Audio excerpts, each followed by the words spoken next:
What are you in here for? 7 counts of coke trafficking, running a prostitution ring, selling guns to the Russians, armed robbery at the Build-A-Bear in Lakeside Mall, 3 counts of manslaughter, attempted murder. I stabbed a cop in the face twice, as you can probably tell by these teardrops. 1, 2, 3. Triple murder. What about you? Have you ever heard of the Talk Murder to Me podcast? That's me. Whoa there. I don't mean any trouble.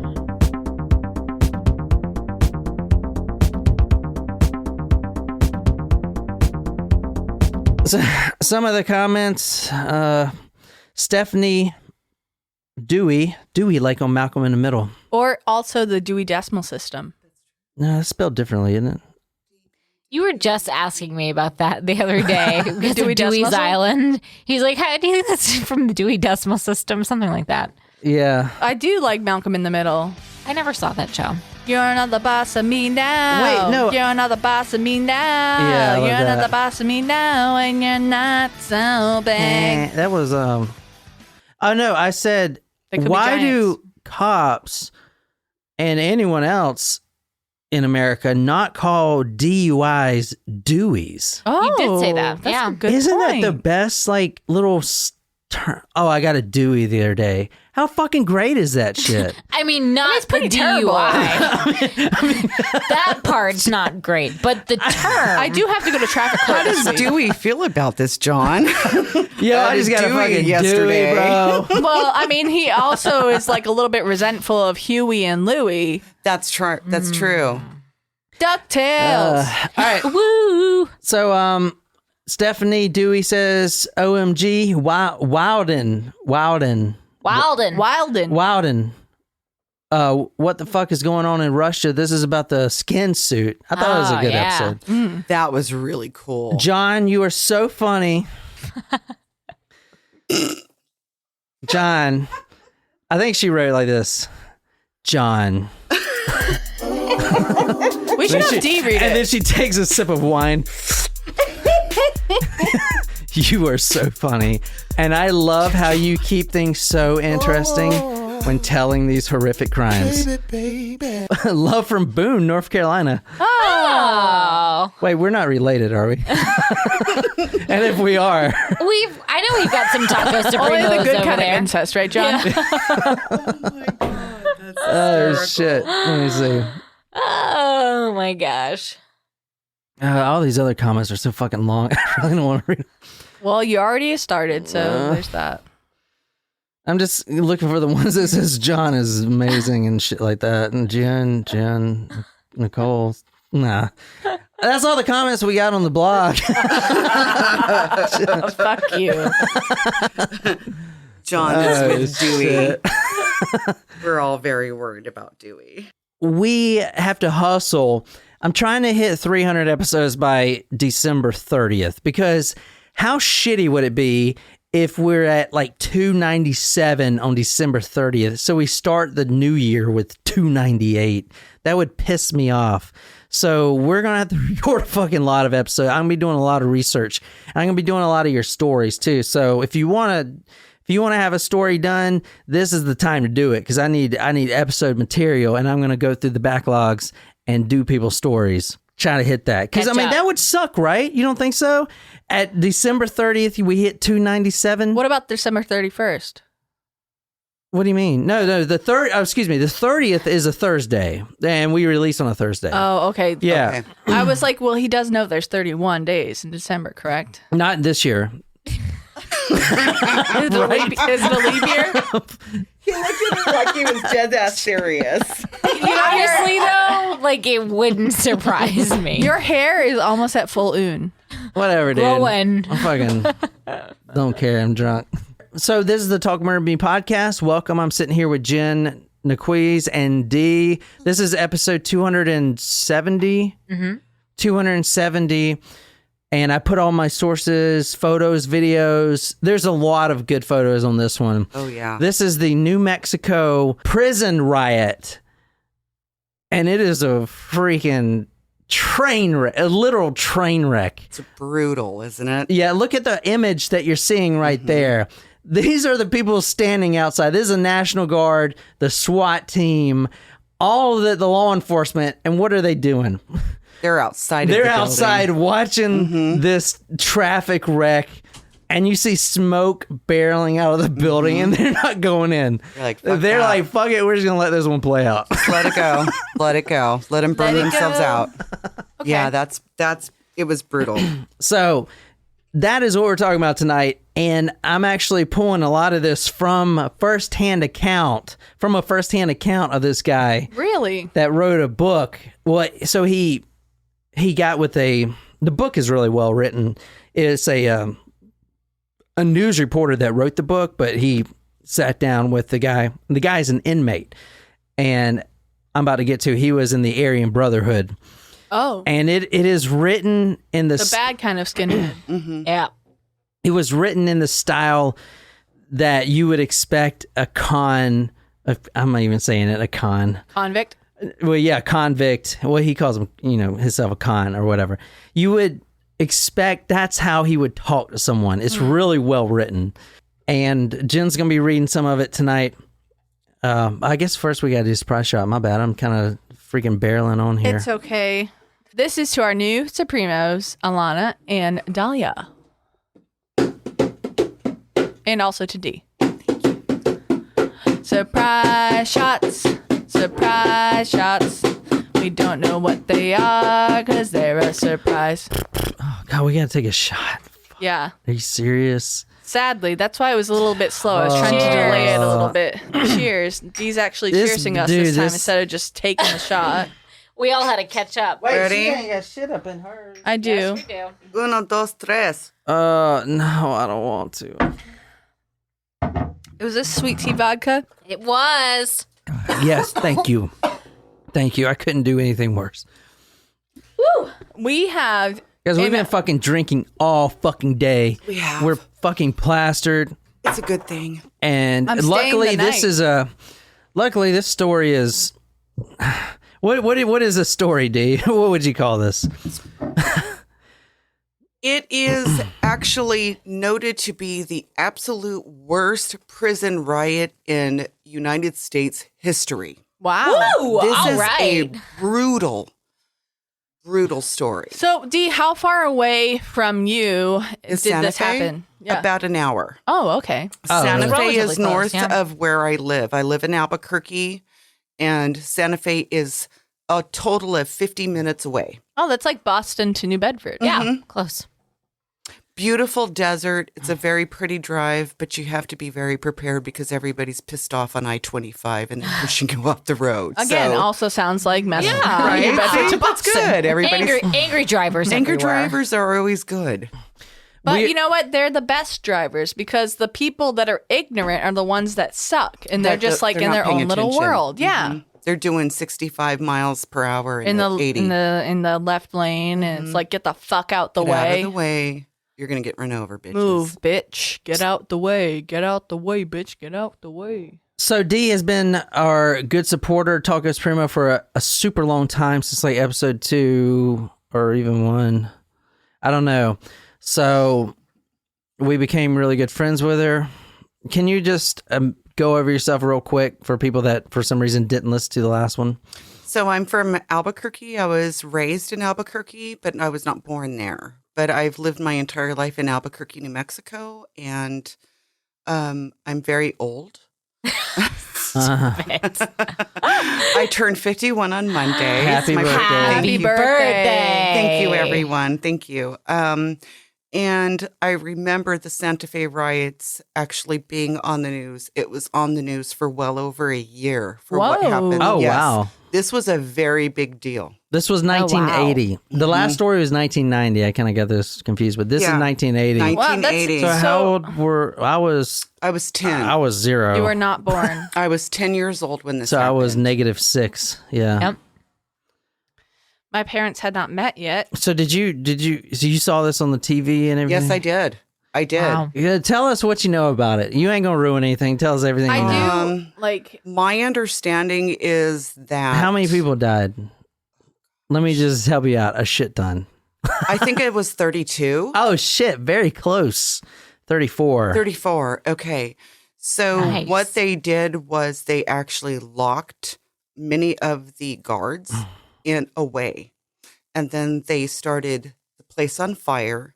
They cut people's throats. Ooh. They dismembered people. Oh. They set them on fire. Oh my God. They cut off their penis and their balls in one fell swoop.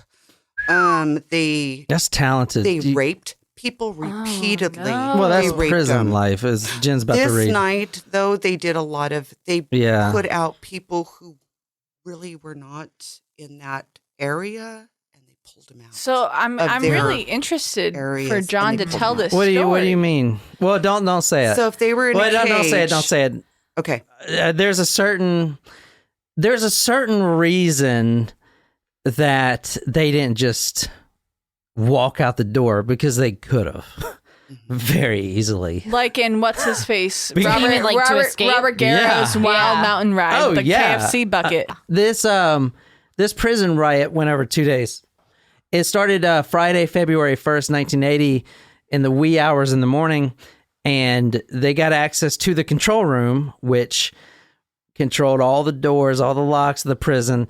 It could have been an easy escape, but they decided to stay for one specific reason. And what was that? Well, I'm about to tell you what it is. Here in Do a you second. think that this event is, and I hope I don't like sound like I'm pigeonholing myself, but like Nicole and I watched Orange is the New Black. I was thinking that too. Do you think that this event was kind of a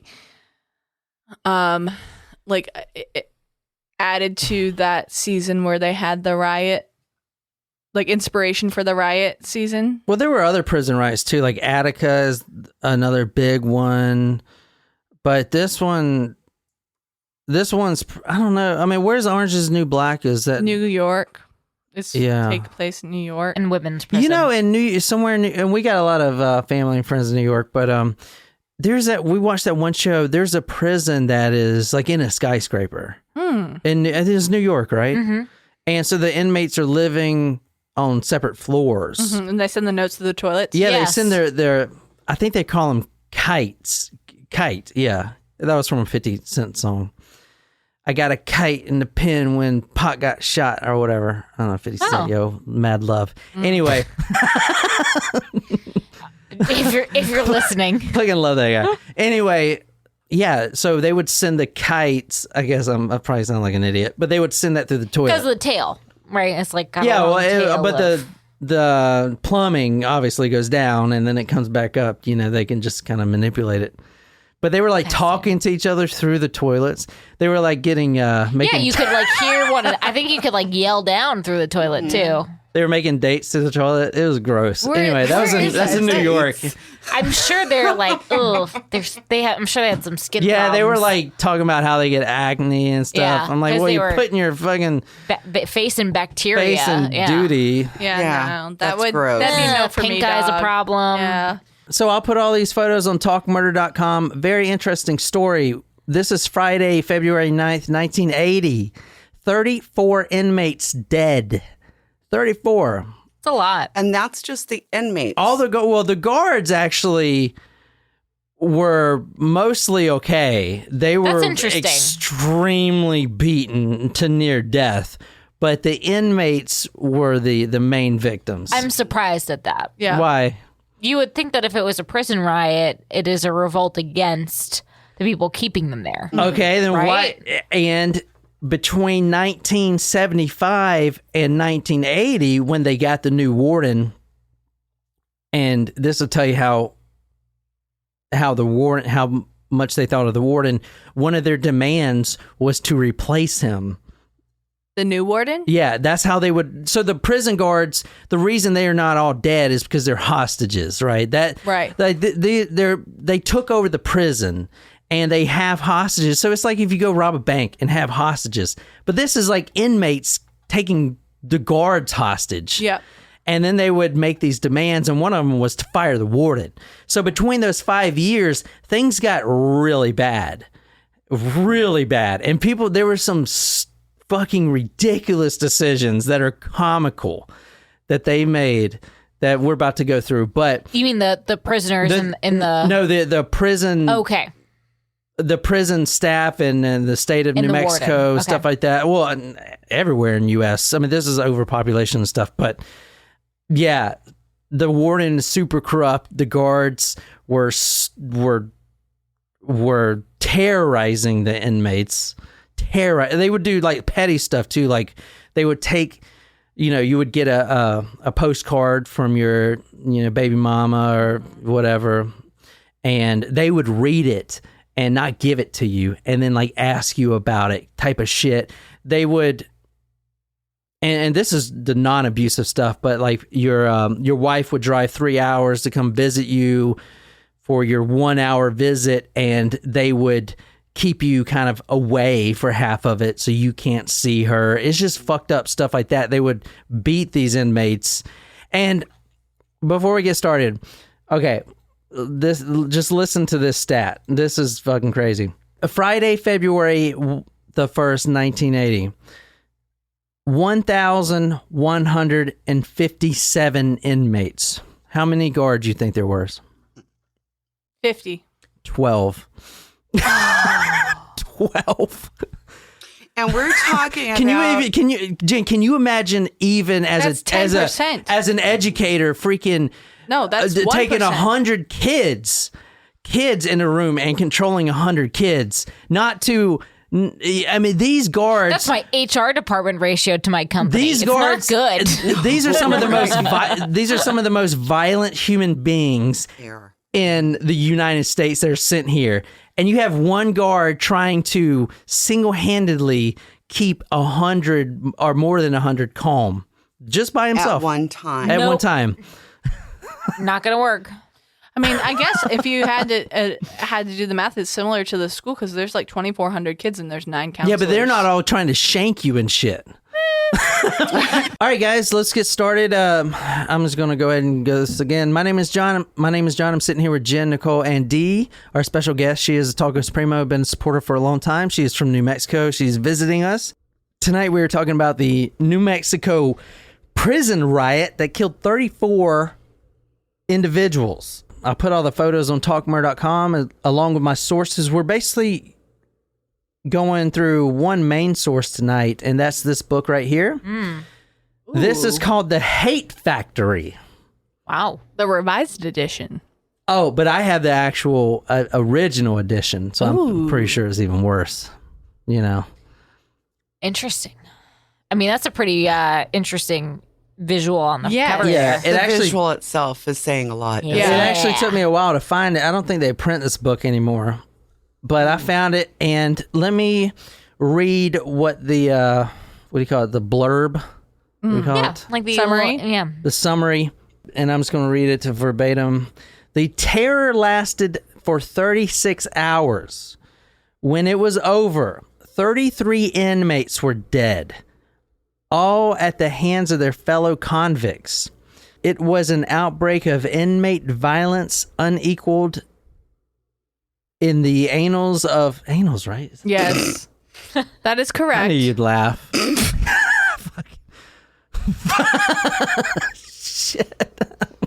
Anus. I'd like to speak about anuses right now. It is anal. Right? I told you Such guys. a dumbass word. Why don't they fucking... God John damn it. is my writes that? little Fucking- brother. He and I are perpetual 12-year-olds. If it's not about anuses and booties and boobies, I don't want to hear about it. I secretly wanted it I to do be want anals.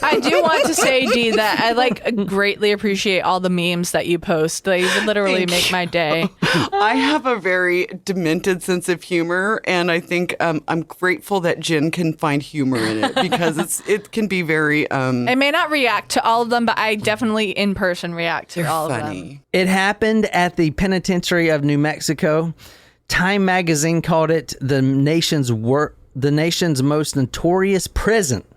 Notorious. W.G. Stone was there. He's the inmate telling the story. He witnessed the beatings, the stabbings, the rape, the torture. And he says, quote,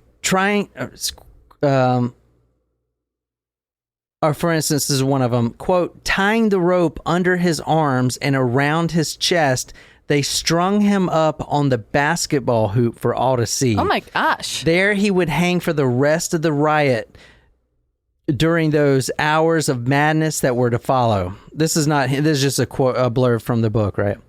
Inmates would come in and hack at his dangling corpse with knives, beat it with pipes, mutilating it totally that it was beyond recognition. So that's the guy on the cover. You guys see that, right? That's not a basketball hoop. Well, That's I mean, you know. Creative license. Yeah, creative license. Beyond recognition, which is I love that, those two words together. I don't. I mean, in this context, it's not ideal, so. A raw, bloody mass of flesh by the time the uprising was over. So and we're going to get to that specific inmate, but they hung him up, and because these inmates were running to different sectors of the prison, so when they would, you know, say, "Hey, let's go back to the infirmary," or not the infirmary, but the doctor's office, infirmary, yeah, the pharmacy. Let's go back to the pharmacy and get high. They would sniff paint thinner. Let's go back and get high. On the way, they would see the basketball hoop holding this guy's dangling body, and he was already dead, and they would just slash it some more. Fucking go get high on paint thinner, and then go back.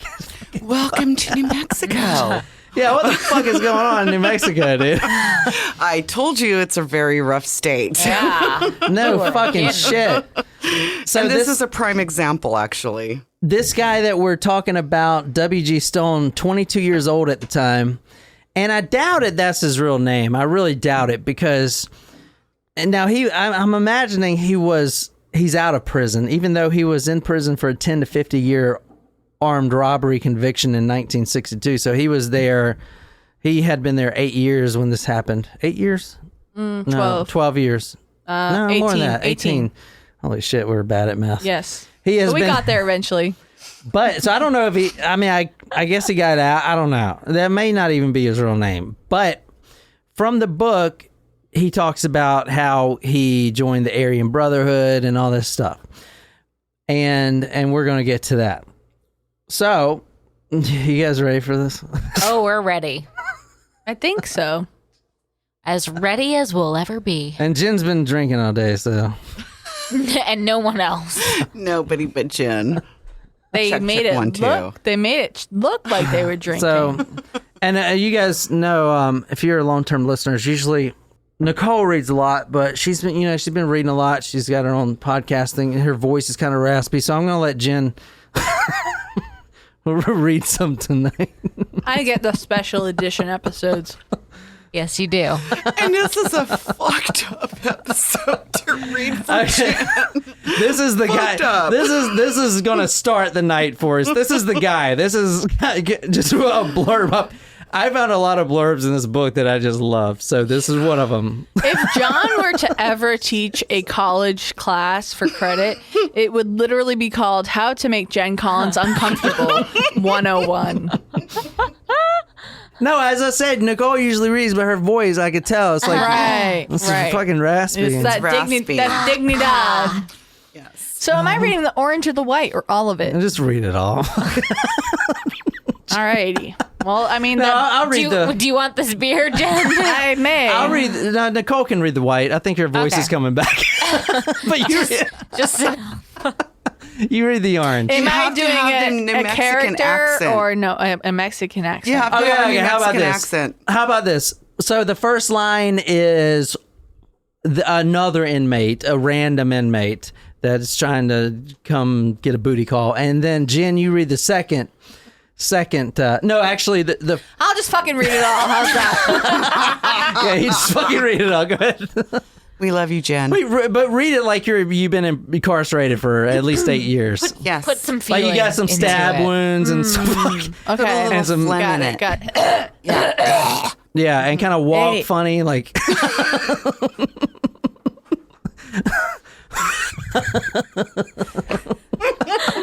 Great, I'm already snorting. Shit. Hey, how about helping us out? He said. I asked him what he meant. Well, we've been checking you out, and me and a couple buddies of mine decided we want to fuck your butt. I hate you. I didn't know that was in there. That was a random fucking thing. All the white guys that come in here, they all turn around and help out the brothers, and the brothers go ahead and take care of them. We'll take care of you, too. We won't let the Mexicans fuck with you. So right there, he's offered a golden opportunity, protection. And all he's got to do is basically Sit there and take it? quote, let them fuck your butt. I mean, that is, he's getting offered protection. The security, a security guard. This is the same slide. All right, let me explain here. W.G. Stone, this is him at, 22 when he got into prison? 22 years old. He just got convicted to 10 to 50 year armed robbery conviction. This is about him entering the prison system. Okay, yeah, this was at the same prison, but this is 18 years earlier. This is kind of painting the picture. I didn't just put this in here because it said fuck your butt. I wanted... I mean, didn't you know? Like... What do you think this is? also- What do you think this His is? Google searches are literally quotes with the words "fuck your butt" in it, and will then ask me to read it, whether or not they're contextually relevant or not. This is in the book. I didn't just pull this out of my ass. Out of your ass that someone had already fucked her. This guy, 22 That beer years bottle old. did seem warm to me, so I was a little concerned for you. Oh my This guy- God. All right. This guy, W.G. Stone, 22 years old, just got convicted his first day in prison. And he's talking about, there's a choice you got to make. I learned a lot from this book. And I'm telling you, the number one thing I learned is I'm not ever going to prison. There you go. Amen. And definitely not a New Mexican prison. Yeah. I mean, No way. I am not some hole for you guys. I'm Yeah. sorry, dude. Like, this is not going to happen to me. Well, I do have to ask, though, like, would it be worse for New Mexican prison or South Carolinian prison for him? What do you mean? As him, New Mexico. Yeah? Sorry, can I say something that sounds so not to sound racist, but you're a gringo? And a gringo in a New Mexico prison is going to be candy. But You're a candy ass. there are a lot of, so that's a good point, but I mean, not that I'm going to just join the Aryan Brotherhood, but what? Like, And another thing, New Glad that Mexico. you're not going to join the Aryan Brotherhood. That Let me was, tell you something as you're about about- the Aryan Brotherhood in New Mexico. You're a dumbass for being in the Aryan Brotherhood in New Mexico. In New Mexico, we do not tolerate that shit. Oh, I hope really? it does. We It's not do tolerated not anywhere. tolerate that. well, so it's a prison thing. What I feel like figured- the rest of the 49 states need to take on the attitude of New Mexico. Around that one, We're yeah. all cholas. Well, so all right. So here's how, and I'm going to show you how this broken down. But in this prison at this time, I don't know how it is now. You ain't riding alone. You're either in one gang or the other. And the Aryan Brotherhood took up, 70% of the population. It did. Interesting. Okay. In the prison at the time? Yeah. Interesting. And Okay. yeah, at the time. Now, I think a lot of them were sent there specifically or something. I will tell you, it's weird. I never thought about it like this, but the Aryan Brotherhood, they had to, before they were a chapter, because they call themselves chapters, they Like a sorority? yeah, it's weird. It's set up like that. They sent a request in the prison, in New Mexico prison. The skinheads, I guess, sent a request to the Nazi Party of America, which is a fucking thing, right? It's a thing. Is that still a no, thing? it is a thing. There's Yeah. that one guy that's still alive that he's in charge of it. But That's they not sent a good look, America. they sent him a request, a formal request, like everything's formal. Hey, can we start a chapter here in the New Mexico Penitentiary, yada, yada, yada. And it was approved. So it like came down as approval. So it had like a charter and all this stuff? Yeah. It's a charter. And so if Oh my you gosh, think, this is literally reminding me of the Greek or the organizations, but like if you not think because of, of like the Greek, but I mean like this is like it sounds formal, like official. It is formal, It is. and It's an these official are formals. organization. The Black Panthers, they actually aren't in this particular one because there was only a few members. They couldn't get a chapter. The Black Muslims, that's what they're called, Black Muslims. Like that's the group organization. That's what they're called, Black Muslims. Like they have a chapter, you know, like the bikers, obviously, whatever. And bikers. they have like official bylaws. Yeah, and it's things all like that. official, man. So like if you think of the Black Panthers, like they mostly start in the prisons. Like this is a prison run thing throughout America, right? Isn't that crazy? Just think about, man. Well, they had chapters outside. Yeah, of they do, but prisons. it's mostly Yeah, run. so did the Nazi Party. You know, Right. like these all have, they're all organizations, and they may have prison. chapters. Yeah, like chapters within prisons. Yeah, Interesting. That's a good way of putting and it. before we go on, have y'all all seen American History X? No. Yes. Excellent movie. So I have Yes. not. Yes, In- it's very good. I don't know. I am cinematically deprived. that so takes place in It the was 90s, a I think, great right? movie. And it's from LA, isn't it? I'm not sure what's that. Ed remember. Norton is in it. Yes. It's Who? very well done. Ed Ed Norton. Oh yeah. And it's about skinheads. Yeah. Yes. So those of you from Albuquerque, please understand Ed Tafoya. I know you guys know he was a skinhead. He was not a Nazi skinhead, and everybody should know that. There you go. My friends who were skinheads in Albuquerque were not. Yeah, they were racist. just. That's something that I learned today is that there's a difference between like the Nazi skinheads and skinheads. Regular skin. So the Albuquerque Duke skinheads really stood actually for pride. You were supposed to take care of your women.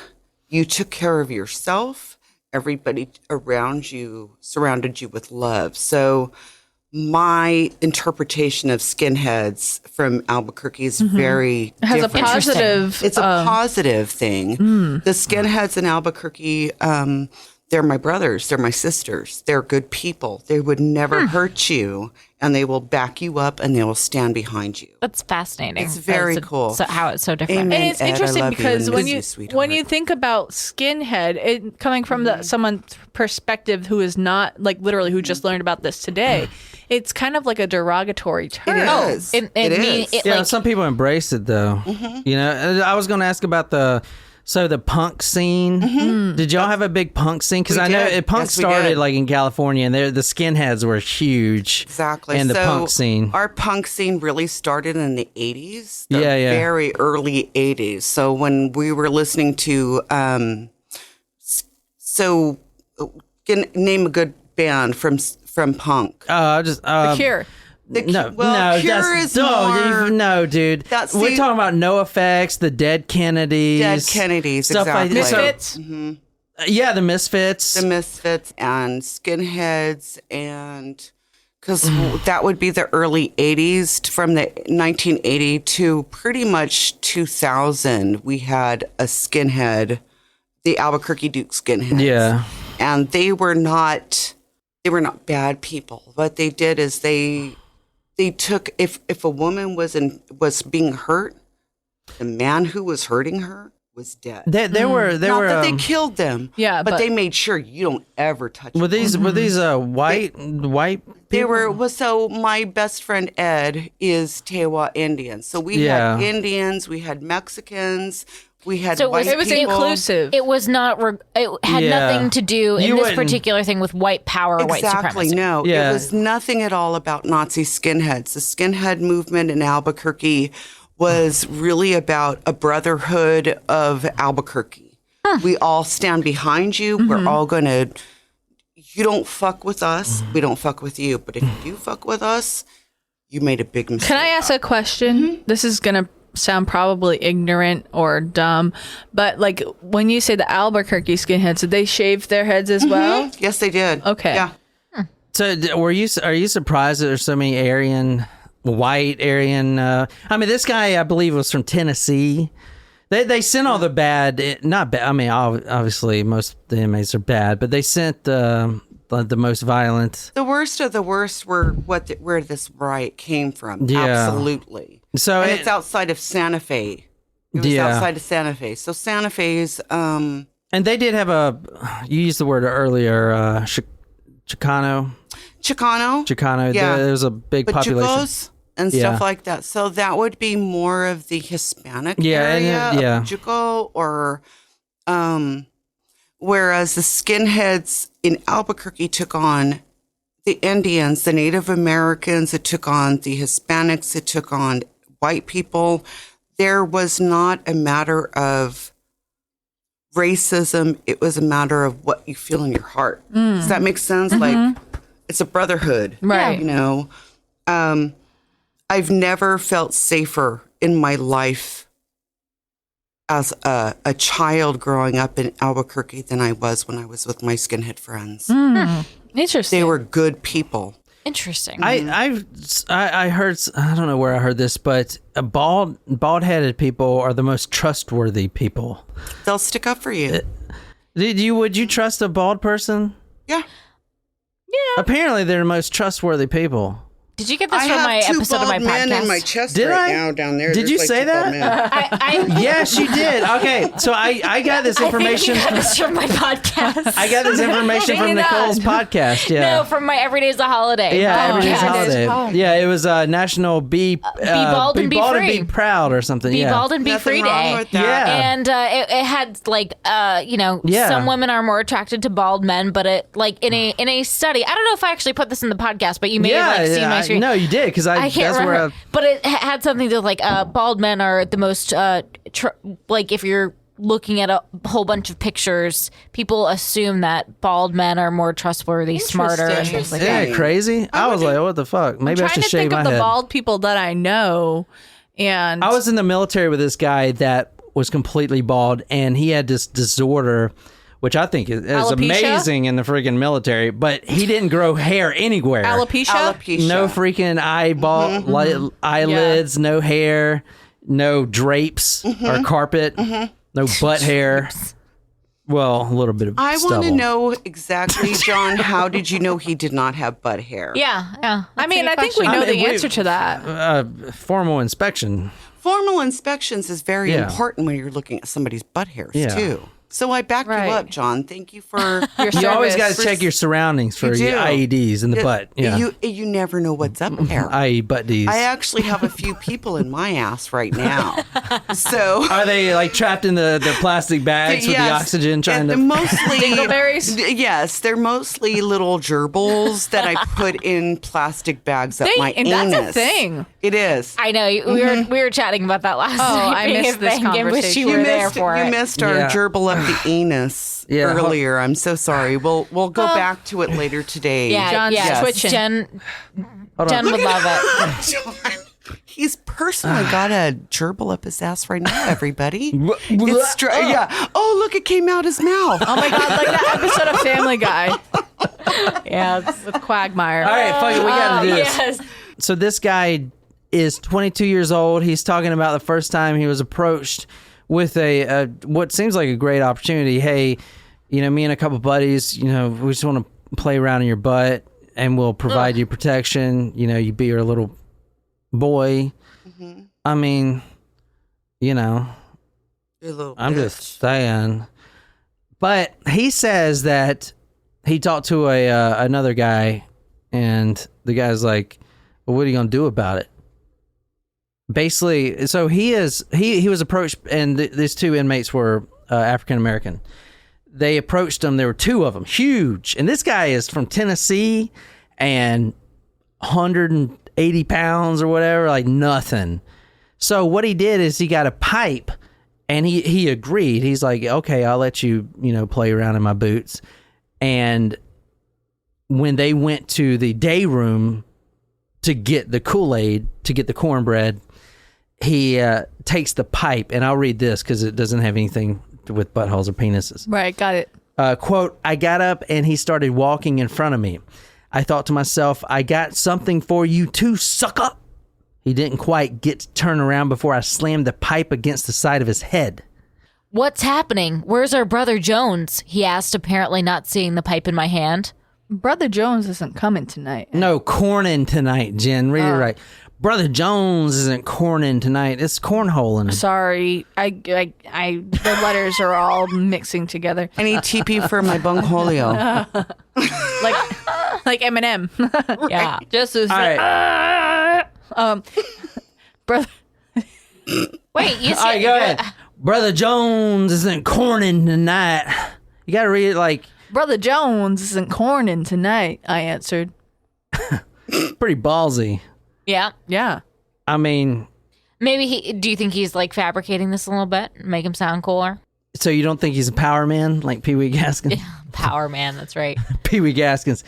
The one thing I learned from this Pee-wee the Power podcast, Man. the one thing I learned from doing this podcast is I got blood on I got shit on my dick and blood on my shank. That's rough, man. Shit on my dick.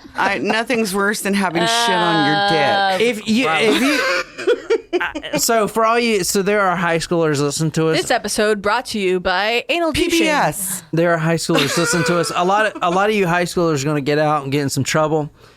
If you wind up in prison, you need to corn somebody real quick. You need to be the corner. Don't get corned. Corner. The cornerback. The quarterback. Dude, don't. You need to corning. You need to get that corn. All right, fuck it. I'm gonna cut half of this shit. Maybe. This paper is the Santa Fe, New Mexican, 24th January 1980. So what'd I say there? 24th of January 1980. Who's our senator there? When did this happen? The riot happened February 1st, 1980. This paper's from January 24th, 1980. The title of it is Senator Tours Crowded Prison. This is before the riot. And 2 weeks before. Right. Wow. It's And, interesting to see like a senator touring a crowded prison when like you would think that around this time like prisoners don't have the right to vote. Mm-hmm. So like why would a senator be touring the crowded prison? Because it was extremely crowded. Everywhere you turn, somebody's there. Their feet stink. Now, let me tell you about how New Mexico decides to do their prison systems for some fucking crazy reason. Orale. Okay, have you guys know what a dormitory is? Yes. Yeah. Have you ever been in an army barracks? No. No. Okay. Yes, I have. So, for some awesome reason, because they would think this would be the best thing to put a bunch of violent inmates into an open room dorm. Well put. Thank you, John. What the fuck?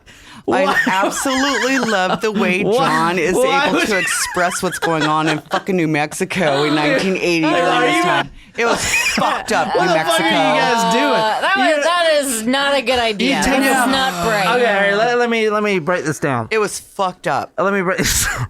You have So they created an environment where this was a recipe for Exactly. disaster. Exactly. You have- Very well put.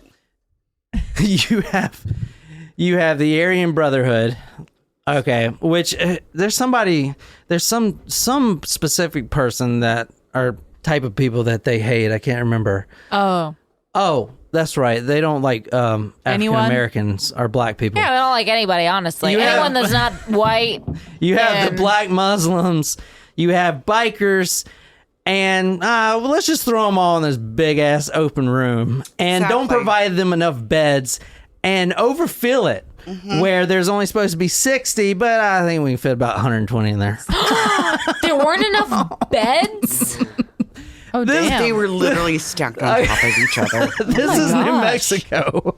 Welcome to Orale. Oh my god. Fucking bowling alleys and crack cocaine and fucking Breaking Bad and Oh my god. We all have blue meth in Albuquerque. Holy so shit. Yeah, there you please go. come down to Albuquerque and So- help our meth Can't wait to problem. visit. Jesus Christ. I'm fucking staying away from there.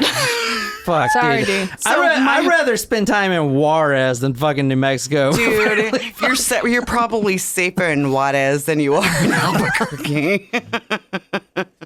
Oh my god! But I got your back, you guys. If you ever come, I was gonna say you're really Dee's like, got I don't us. know if you are like pro or anti the Cornyn. Albuquerque like welcome committee or not. Like I can't Albuquerque is a decide. very beautiful city. It has become a very drug inundated city, and I'm sorry to say that. There's Albuquerque is beautiful. It's a beautiful city. Compared to what? Well, There's fucking you nothing know, but there's very little out there. But if you look at our balloon fiesta, we just ended our balloon fiesta. We have Dia de los Muertos. We have cool. the Yeah. Sounds burning amazing. of Old Man Gloom in Santa Fe. We have beautiful mountains. You've seen Charleston? It's beautiful in Did you get to go Charleston by you downtown? guys. It's No, very we haven't. pretty Dude, we got to here. get on with this story. Okay, All right. My you go. apologies. My apologies. Everywhere you turn, Mea culpa. everywhere you turn, somebody's there. Their feet stink. There's about 6 inches between you and the dude in the bed next to you. You can't even move. Yes, the size of a normal penis. I won't be able to show you. You have a little extra room. That's whatever, Jen. Okay, my penis is bigger than yours. We compared it, and I won. This is true. I do not have a penis. Yeah, that's what you think.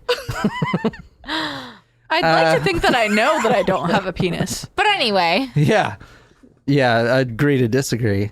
Their feet stink. There's about 6 inches, but there's space between you and the dude in the bed next to you, and you can't even move your arm over without hitting someone in the face. Here's 85 guys crammed into a dorm built to hold 50. Some cells have 2 dudes in them now, so there goes all hope of privacy. Locked in there with some asshole you might feel like pissing on. Where did I pull this from? I don't know. like the quote, Okay, anyway. Doesn't everybody piss on an asshole? I guess. All right, that so new? this is the extra. This is Saturday, the day of. So this happened Friday night, 1:30 in the morning after drinking some hooch. You know what hooch is, Jen? Yeah, hooch What is is- crazy. What is hooch? You don't know nothing about hooch. Hooch is Hoochie mama, maybe. inmate created libation. What'd you say? Libation. What the fuck is a libation? Alcohol. Yes. It's an Why didn't you just say alcohol? Because I'm trying to be because she's creative. educated. All right. Hooch is crazy for all my scrub friends. So like scrubs? hooch. So hooch is different than Prino. Prino is prison wine. That's what you make for your girlfriend in there. That's a very romantic moment, Yeah. too. And your girlfriend- There's Prino, which is the Yes. prison wine, and then there's Right. Pinot for our non-criminal friends. And there's penile enhancement. Go to talkbutter.com/John's washing machine /dryer cup. What was it? There's Cup holder. cup there's cup all right. There's Primo, which is prison Prenup? wine. There's Primo, which is prison wine. There's Hooch, which is prison beer. So this is prison beer. Doesn't that make it with toilet water? Toilet water? So this happened Friday around 1:30. The prison inmates, from what I found out, they get to stay up until 1:30 on Friday night.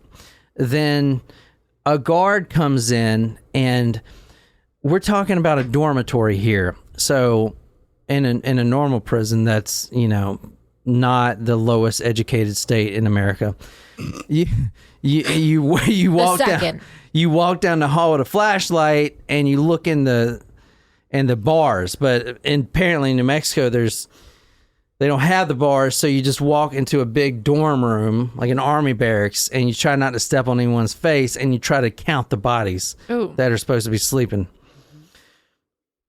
Sounds like Why a great would you? time. If I was the fucking officer or the guard, dude.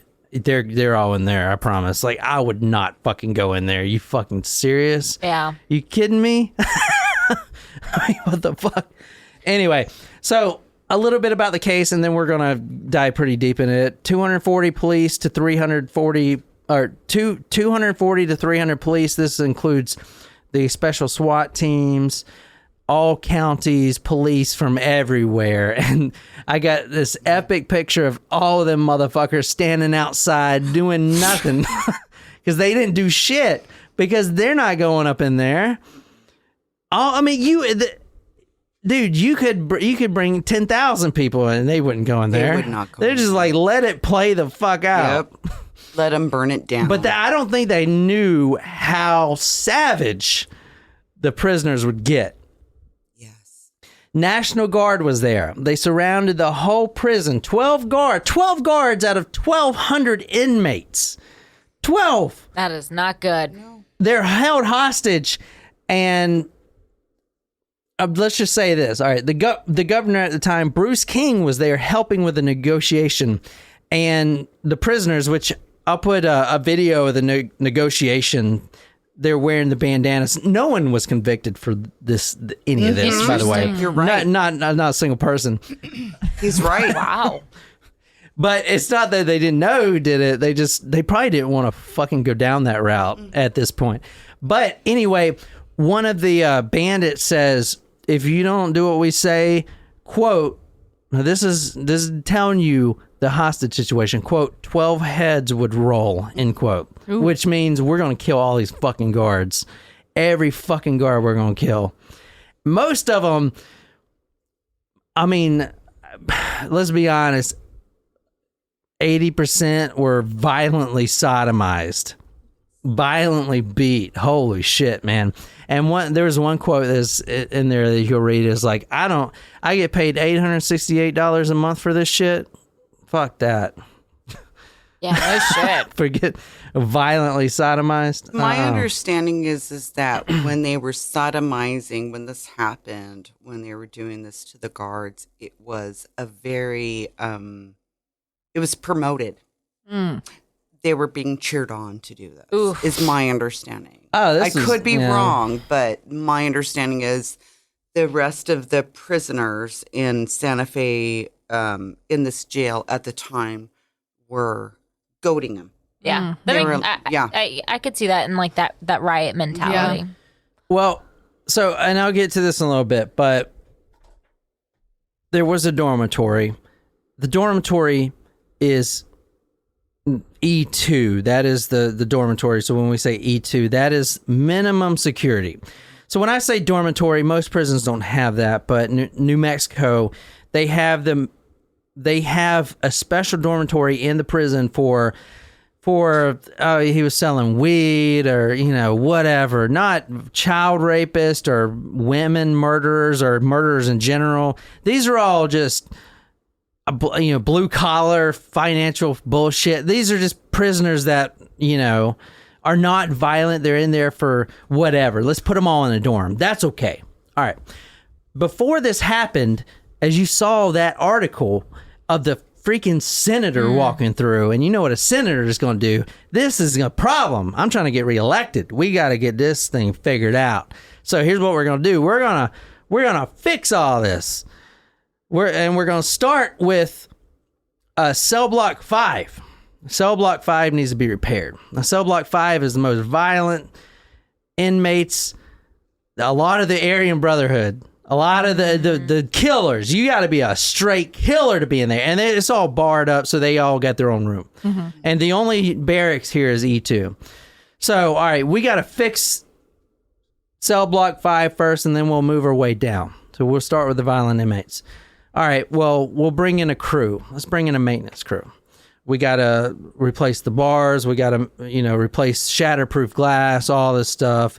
They were actually in the process that week of switching to completely electronic door lock systems, which I guess was high tech at the time. But at this point, they still had to, every cell you had to with the actual key, right? But you think now they just press a button and the cell pops open. Mm-hmm. They were in the process that week. It was going to be a 2-week thing of changing everything over to electronic. All right, they were starting with Cell Block 5. So they got to move these, they got to migrate these inmates somewhere. And where are they going to put them? Well, we got some space here in this dormitory, E2, which is a minimum security dormitory. Right. Well, let's just put them in there. Sounds like a great idea. Who made this decision? Welcome to New Mexico. Because I couldn't figure it out. Like, no one wants to take responsibility for this decision. Like, moving these people over here. Because that is the dumbest shit I've ever fucking heard in my life, dude. Okay. Wow. Anyway, and Wow. so we're starting this February 1st, 1980. It's 1:30 in the morning. And these inmates are up drinking hooch. And these are Aryan Brotherhoods. And they have been freaking beaten this last 5 years with this new warden. This warden, as we'll talk about, has a goon squad, a terror squad. And I mean, it's pretty bad. But anyway, they said that the senator actually said that what the prison was before that this even happened was a, quote, tinder block that only needed a spark to ignite. And he was right, dude. This is the quote from the book. This will start the story in the best light for us right here. If you want to read this, Nicole, this is the whole night summed up so we can start the story. There was a full moon that Friday night. I watched it move across the patch of sky framed by the window near my bunk, noticing how it turned the desert surrounding the penitentiary ghost white. I even thought about all of the superstitions connected with the full moon and something I'd read recently about a survey proving that crime really did increase every month when the moon was full. I was tuned in, but not enough. It didn't cross my mind that the instigators of a long-planned riot would choose this night to put their scheme into action. Maybe because I didn't really think of a prison uprising as something criminal. To me, it was a righteous and overdue response to years of abuse, mental and physical. All that overdue rage, though, made people go crazier than anyone expected. There's no doubt that the Aryan Brotherhood started this. They said, quote, and this from the book, quote, unless something's done soon, the man's gonna have all the white bros locked down in Cellblock 3. Over half the brotherhoods there already, end quote. That was said around 11:45. The last inspection, and the inspection, as I said, after they all moved the Aryan Brotherhood to this open dormitory, is a guard, and there's only 2 guards at the time on the night shift. One of them stands by the door. The other one walks down the hall and counts all the bodies that are right there. They're not in the cell. They're not being blocked by the bars. There's nothing. It's open. The plan was, as soon as they come in for the last check, if they even do it, because what has been happening is the guards are too fucking scared to do it. And I get it. Like, so they just been calling in, oh yeah, they're all there. Just checked, all good. Yeah. You know, and one guard is supposed to go in and lock the day room behind him, so he's stuck in there with them. That's a security protocol, so they don't all jump out. Yeah. But who the fuck's gonna do that? You're gonna leave the door open. You need an exit. You know what I'm saying? So they've been doing stuff like leaving the door open, so if they need to get out. That's how like overcrowded it was, and just not enough guards. They were scared for their life. You know what I'm saying? So that's what happened that night. And these Aryan Brotherhood, they're like, you know what? Tonight's the night. We're going to jump this guard when he comes in here. Mm-hmm. We're going to hold him hostage, and we're going to take over the fucking prison. And basically the whole plan is this: get the guards, go to the control room, and as soon as we get the control room is the hub, dude. If you get in the control room, which is funny, we're going to talk about the brand new shatterproof top of the line glass was just installed in the control room. I'm telling you, whoever made that decision should get their fucking money back. Through this episode, I'm going to put a lot of the photos of the prison. It is completely destroyed. It looks like a war dude. zone. It was a literally. War zone. It was a war zone. That is actually a Huey helicopter that was flown in Nam. That is a war fucking helicopter. They were flying over. Dude, this happened over 2 days and nobody entered because I mean, let's be honest, they were fucking scared. They were scared. They're fucking cops. Shitless. The SWAT team, They the were National scared. Guard. I'd They're be let fucking everyone scared. just tear one another apart. Yeah. Because they could, but here's the thing, they could see through the windows. They could see what was going on. That guy that was hanging from the basketball hoop, they were looking They at were that. watching it. They were. I mean, this is the narration of what basically from the book is what happened. When the pigs come in tonight to take the count, we're going to grab them and take over this prison. There was an uproar of approval when the speaker had to quiet. Here's how it's going to go down. When the 2 screws who are counting to get the back of the dorm, 3 of us will grab them. Hold on. Screws obviously mean the guards. Yeah. That's what the screws are called. Another 2 will take the pig at the door, which will be easy since these assholes never lock it like they're supposed to. Everyone else look asleep when they come in, but be ready to cover our action when we need you. I know you're creaming about it now, but just remember when it comes down, anyone who stays in the sack after the shit hits is in trouble. So basically, that's a warning. Yeah. Right? You don't want to participate, you're going to be in the same position as the guards. You're going to get up, you're going to grab a weapon, a pipe, a something. And as you'll see, the guards are stripped naked. So you have 12 prison guards walking around, but whoa, they got tattoos all over themselves. And that I don't recognize those guards. They put the guard uniforms on. So all the guards are now the prisoners in the guard uniforms. Fucking crazy, right? Gotcha. But if you stay in the sack, you're gonna die because there's no rules here, Right. and we all fucking hate each other. And if you're not a brother of us, you're fucking dead. Yep. And we don't want to escape the prison. We want to do what we've been wanting to do to each other, and that's what we're gonna do. It is fucking crazy. Anyway, this is E2 dormitory. So it's crazy knowing that 34 people died and no one was convicted of anything. Yeah, I mean, Wow. I don't know why. So at least 60 skinheads of the Aryan Brotherhood were moved into the day room. The original plan, now the skinhead, the Aryan Brotherhood was the planners of this. This is their original plan. So you can see how the hatred here. Their original plan was to get 50 white brothers in the gym. They were, after they take over the prison, instead of escaping or whatever, this is what they're going to do. This is what they want to do. They want to get 50 white brothers in the gym, gather 40 blacks, this is from the book, and stab them to death. Now, there were 200 African Americans in the prison. A lot of them were the black Muslims. That's the group is called the Black Muslims. And the majority in the prison, and this is crazy, was the Aryan Brotherhood, skinheads, in the prison at the time. There's the majority, like 700 of those, compared to the Chicanos, the black Muslims, and the biker gangs, which kind of intermingled, obviously, with the skinheads too. But that was their plan. That was their whole plan. And we just want to stab all these black people to death. That was like the goal. That was their mission. That was their mission, but it changed. They were going to go to the psych units, they were going to get all the guards hostage, which they did. Besides, there was 2 guards that actually fled. They're lucky. In the control room, they're like, I don't need this shit, I'm gone. And which I would have did the same fucking thing. They fucking drove their cars out of this shit. They're like, fuck this. Run.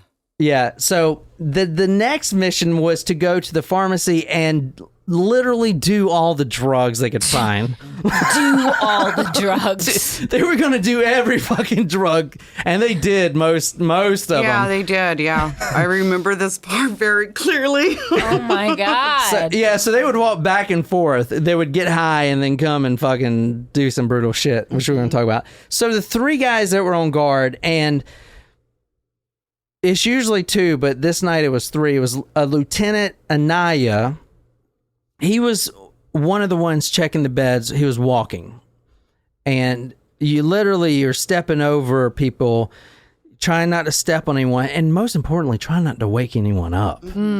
is you don't want to wake up a violent fucking Aryan Brotherhood inmate. No. In a pitch black dark room. There's no windows with fucking moonlight. There's nothing. It's dark. Completely dark. And you definitely don't want that flashlight to burn out right now. No. And you can't find your way back out the fucking door. Because there's no light. There's no light. None at all. It's pitch black, dude. So you're trying your best not to step on anyone. There's a Captain Robal. He was also walking. So you have 2 lanes that go down in the dormitory. One's walking to the left. Another's walking up the right. On the outside of the door was Officer Schmidt. He was supposed to shut the door, lock it. But since there's so many prisoners, violent prisoners, and so few guards, they have lately not been locking the door. And the more I think about it, I don't think it was, I need an escape plan, like I said earlier, but I think just the sound of the lock clicking, because it's very old school. It's like, nah. Yeah. I don't think they wanted to wake up any of the fucking inmates, dude, at all. Hopefully they'd just be asleep, but they weren't asleep. They've been drinking fucking hooch all night and fucking getting cornholed. They're ready to go, man. Apparently during the room check, someone grabbed Anaya Hernandez and pulled them into a room and beat them up. There had been no word on Anaya. Guard Dwayne Toombs, who was on vehicle patrol when the riot started, said he was able to escape in a vehicle before being captured. All right, that's one of the guards there's like, I'm out. $860 a month. Yeah, peace, yo. I'm gonna go work at the hardware store. Like, what the fuck? It just happened, man, he said when asked if he had any idea how it started. For the past week, we have been getting new guards right and left, but it's a little too late.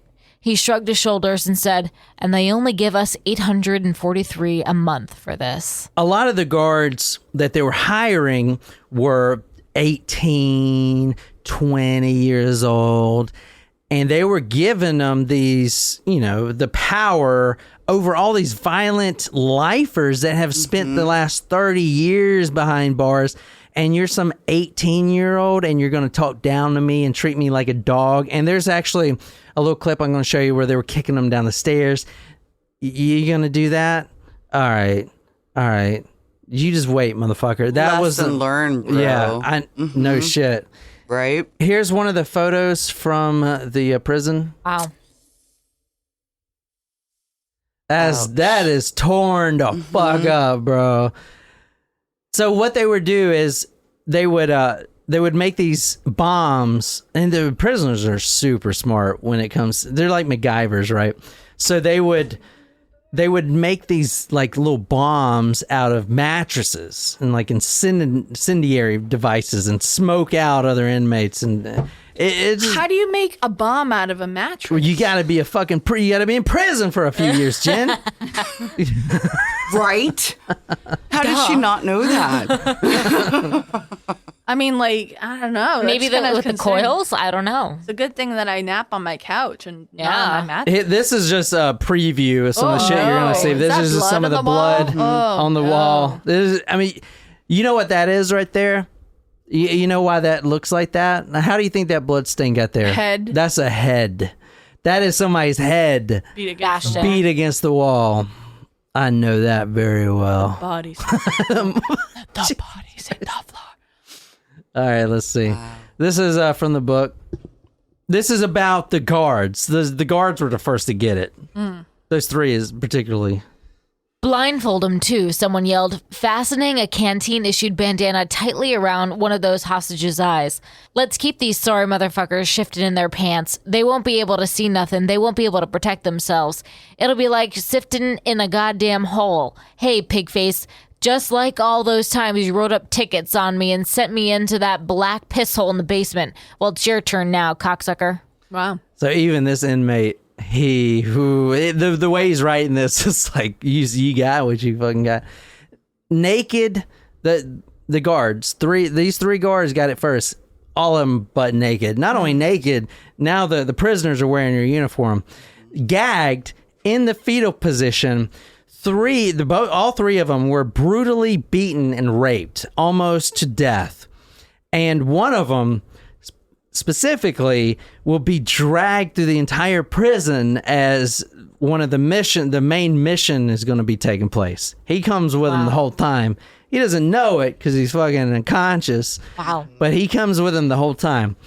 These are the ones, the three that got it the worst were in the, quote, goon guard, end quote. This was part of the warden's more sadistic officers who would literally go and beat prisoners into submission for just the dumbest shit. Just beat the fuck out of them. No wonder they didn't want to fucking, lock the door or do bed checks. Fuck that. Right. All right, first priority. All right, we're out. We're out of the door. That was it. Like, we got out of the door. It's not locked from the outside. Because if it was locked from the outside, they're fucked. Right. So immediately they grabbed the two guards on the inside. Before there was one guard on the outside, remember? And the door was supposed to be locked, but those motherfuckers don't lock the door. We got him. Boom. He didn't lock the door. We good. Now, everyone breathe. Everyone is getting the fuck up. If you're not, you're dead. Every one of you motherfuckers, 80 in this E2 dormitory, get the fuck up, grab some pipes, strip these guards naked. Okay, I see you already cornering that guard. Yeah, you just train. Yeah, Carry come on. Carry on with the train. Once y'all get that done, put on the uniforms. Let's get outside. First priority, go to the control room. We take the control room, we take the prison. The control room has all the keys, and the two guards in the control room who booked it, which I would have did the same thing. They left all the main keys right there. They were just too scared. They didn't even take the main keys with them. They fucking took off. I don't blame them. So it was survival of the fittest. And here's what I want you guys to understand about the story. They do get into the control room, even though this high-tech shatterproof glass, non-refundable. But in the control room, there's a door. The door leads to freedom, to safety. You have 1,200 inmates, and you guys all rush out. There's some that would never be caught if everyone split up or whatever. That's it, man. All you gotta do is run out. Boom. Free in the wind. Why didn't they? That's what I want you to think about. They had other plans. They didn't want to run out. The guards surely did. They ran out the control room door, got in their cars, and booked it. These prison inmates, they could have easily jumped in a car or whatever. They were free, but they didn't. So, first priority, get to the control room.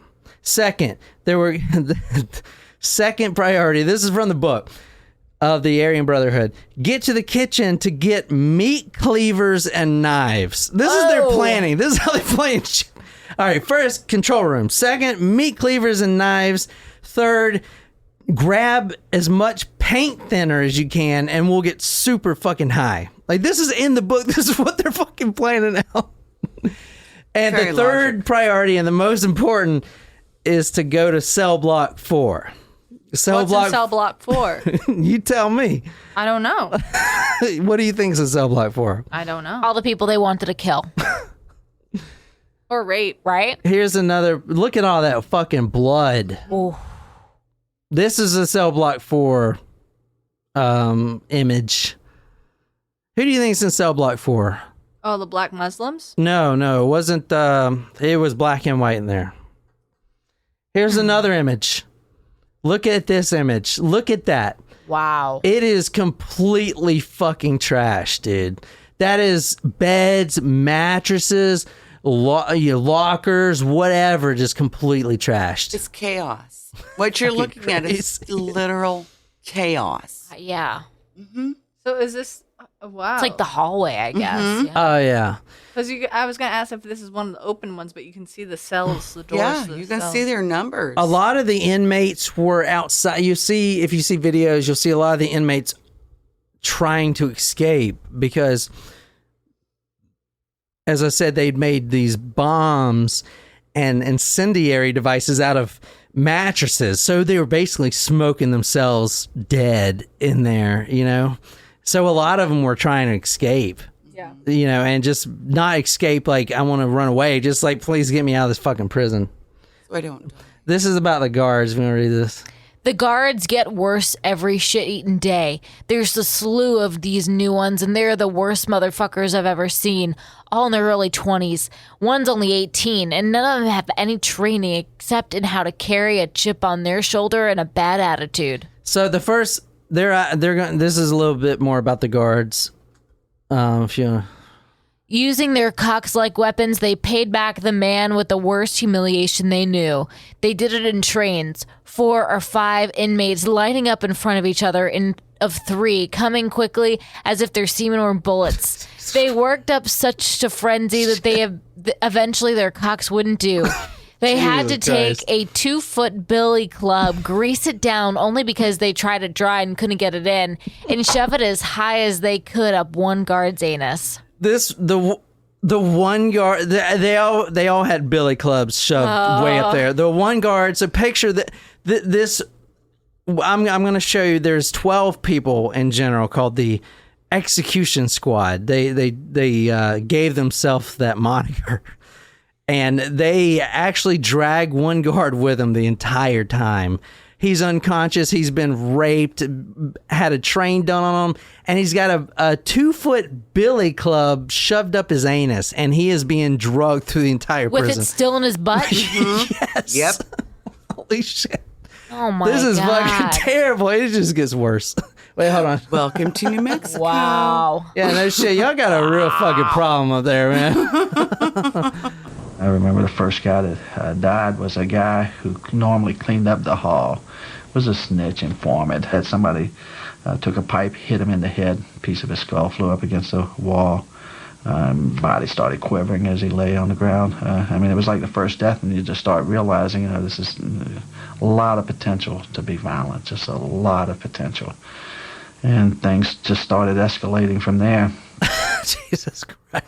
This is what, I mean, what would you do, bro? I'm just being honest. Those in the front of this mob were dragging a barely crawling, naked, blindfolded man by a belt looped around his neck. Those behind were kicking him in the ribs and ass and whacking him in the legs, which, like his arms, were tied. I saw someone bring a chain down hard across his back, and the man crumbled, but the crowd was determined to keep him moving.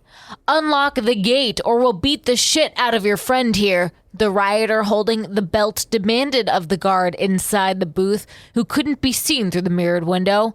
"Unlock the gate, you motherfucker, or you're gonna have one dead screw on your hands," the rioter repeated. The prisoners have to get in the control room. There's only one way in. It's through that door. But there's 2 guards in the control room, and they're sure as fuck not gonna goddamn open that door. And they're gonna say it's because of my training, but in reality, they're pooping their pants right now. They're terrified. But they also got the upper hand because we got a shatterproof glass. You ain't getting in here. So fuck you. Plus, like, we got this mirrored window where they can't see them anyway. So they're safe, right? Because shatterproof glass, you know, that shit is shatterproof, right? So anyway, they were, quote, kicking, punching, pounding him, the officer, with pipes until he was nearly dead, end quote. The officers behind the glass wouldn't open. They started beating on the glass with pipes. The guard's probably like, yeah, motherfucker. You ain't getting in here. Shatterproof, motherfucker.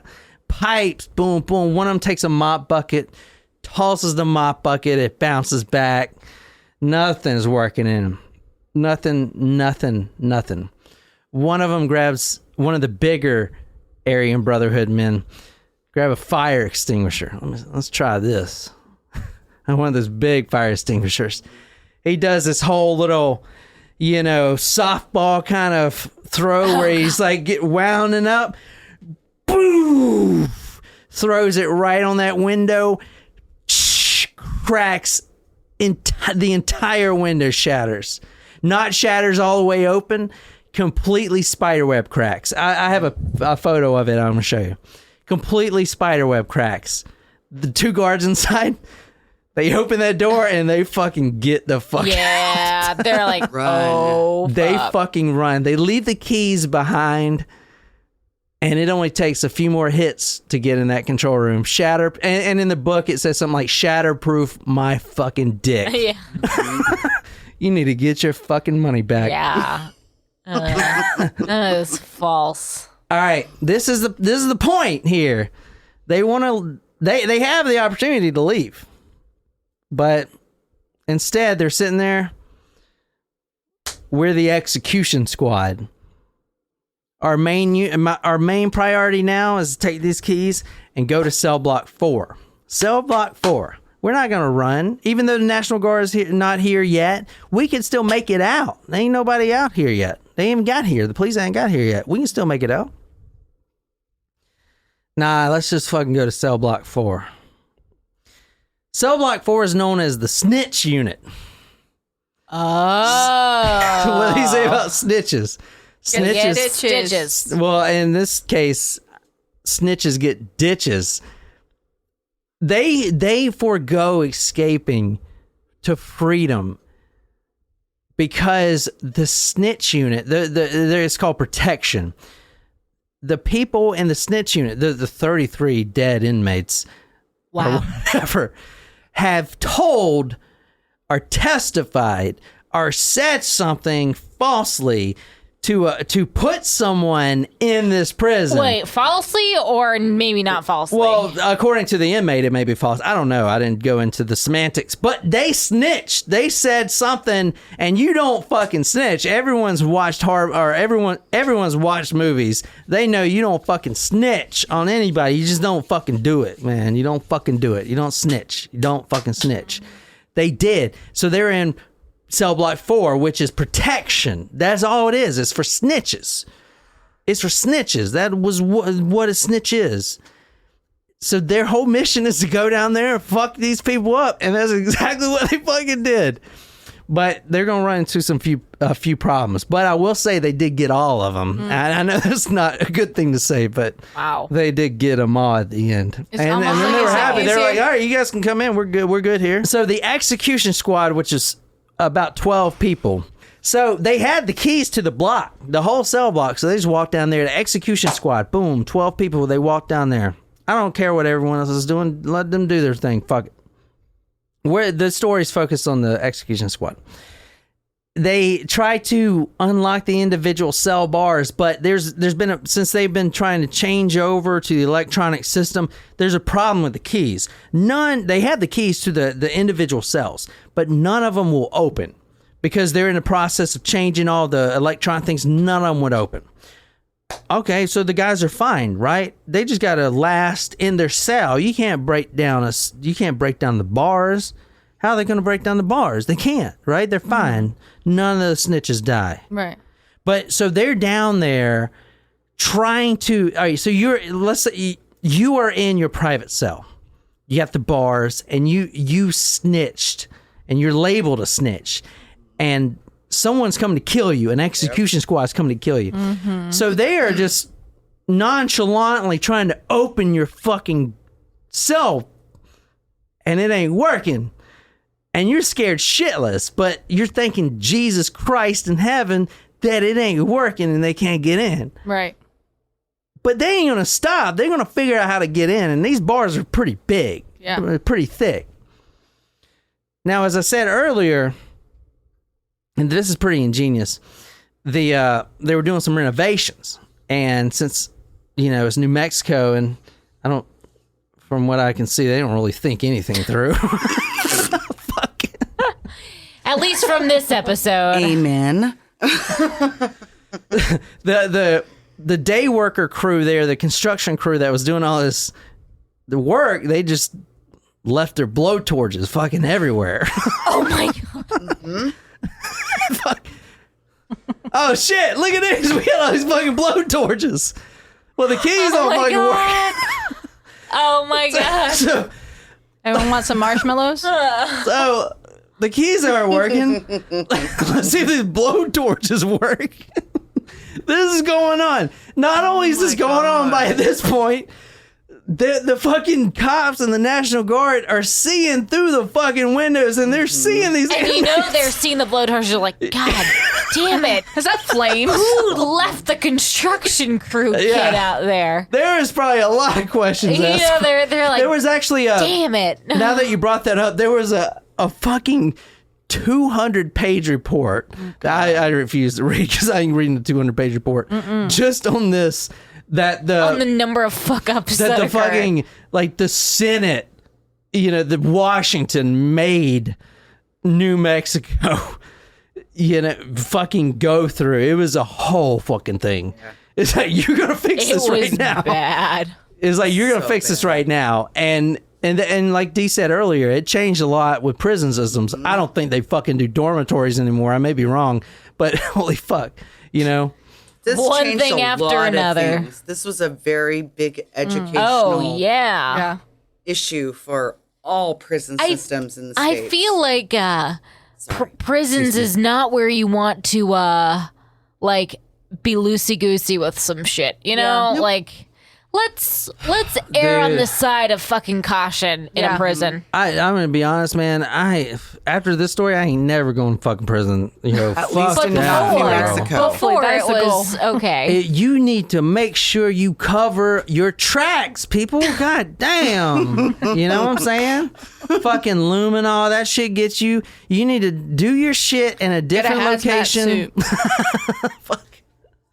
I'm telling you. Dexter was the way to go. No, fucking, I'm going to get in trouble saying this.